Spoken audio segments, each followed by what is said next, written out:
Welcome to Solforge Friday, Week 2. I'm Marshall, writer for Steam Game Fans. This week we have a two-part segment.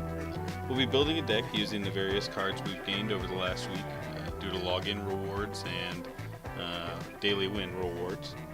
Then we'll be applying our skills against another opponent, most likely computer this time, to keep it fast with that deck that we build. So let's get started. Right here what we'll do is we'll look at what we got was that Arc Flight Squadron. It allows us to play free robots of level 1, 2, or any level at the third level. I think we're going to go ahead and build around that just because it was a real treat to get that. So that puts us on the Alloyan, which means we're going to leave Alloyan lit up. The idea I think we have here is to put out multiple creatures. When we do that, we want to be able to make them all big, in my opinion, which would be the Utera.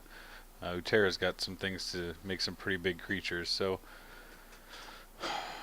we have a couple of choices. We can do that, or we can build a Necrium deck, but I think we're going to go ahead and go Utera Alloyan for now and see how this goes. So let's look at our top cards here. We've got Sonic Pulse, which each creature an opponent gets less attack per level. To me, this is strong. What we're looking at here is the ability to have an edict effect on all of their creatures' attack powers. So I think we go ahead and add that for sure. This is a robot. I think for now every robot we have is going to go in, and what's cool about him is his second two casts are free. We already have a way to make them free, but that's going to be multiple creatures coming down for free. We'll look at the Mossbeard Patriarch here. He just heals other creatures. I see no problem with that. Let's go ahead and put him in. Lifeblood Dryad. We control a creature in every lane. All of our creatures get big bonuses. I think that's good since we're going for a heavy creature deck here. So let's look at Forge Guardian Gamma. He is a robot guardian piece. We can put multiple pieces out and sacrifice them. I've never used this, but let's go ahead and use it and see if we can't get any cool effects off of it.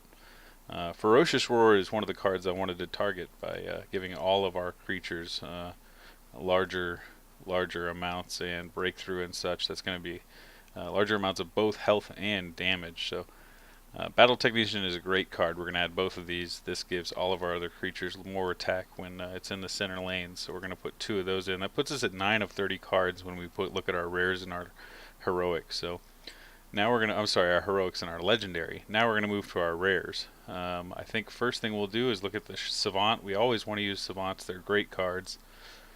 This one in particular gives armor after you get to level 2 to your other creatures. So let's go ahead and add that one. Spring Dryad. Every time a creature enters, this thing gets bigger, so I think we add that with our creature heavy build here. The Spitter, I don't usually play these. Loses and can't get armor. That's more of a sideboard card. I guess if sideboards were possible in this game where you were playing an armored opponent, but I just don't see it. I also don't play Natural Selection, even though here it might be kind of good because we could destroy creatures. I'm not going to rely on that currently as our removal. Lightbringer Cleric is a good stabilizer card. It allows us to gain health randomly, which is interesting, but I think we're going to add it and we'll see how it plays. Gemhide Basher can also kill other creatures quickly because he gets aggressive if there's another one in the other lane. So we're going to go ahead and pick him up and throw him into the mix.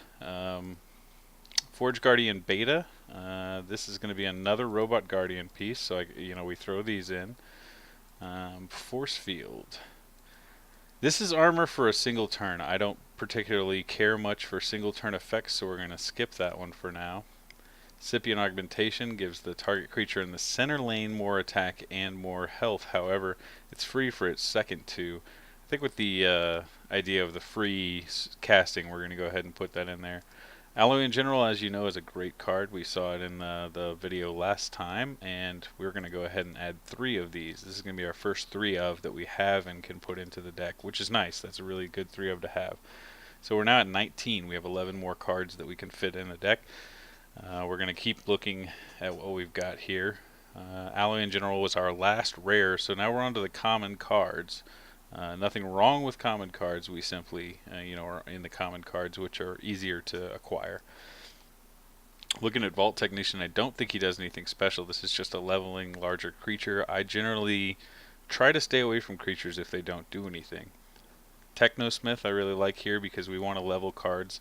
When it enters the battlefield, we can level any card, so I think we're going to add both of those. They can also serve as a good blocker in a case of a bad spot. In reference to what I said before about leveling creatures, this particular creature, Sparkblade Assassin, has been pretty effective for me. It starts as a 4/5. Its second turn is a 12/13, and then it's a 14/15. So its second level is unbelievably powerful for a level 2 creature. I tend to put these in. I do. I'm going to go ahead and put 2 in for now, and then we'll go from there. We are looking for robots, which I believe Sparkbot is. We want to go with 3 of those. 2, I guess. I think we only had 2. Okay. We'll look at the Pulse Mage. I generally don't use these either. -1 attack or 2 or 4 just doesn't seem like enough to me for what it is.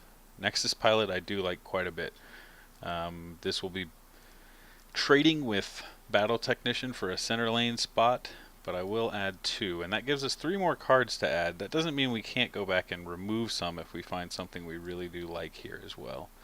I don't want to have to beef him up to make him work.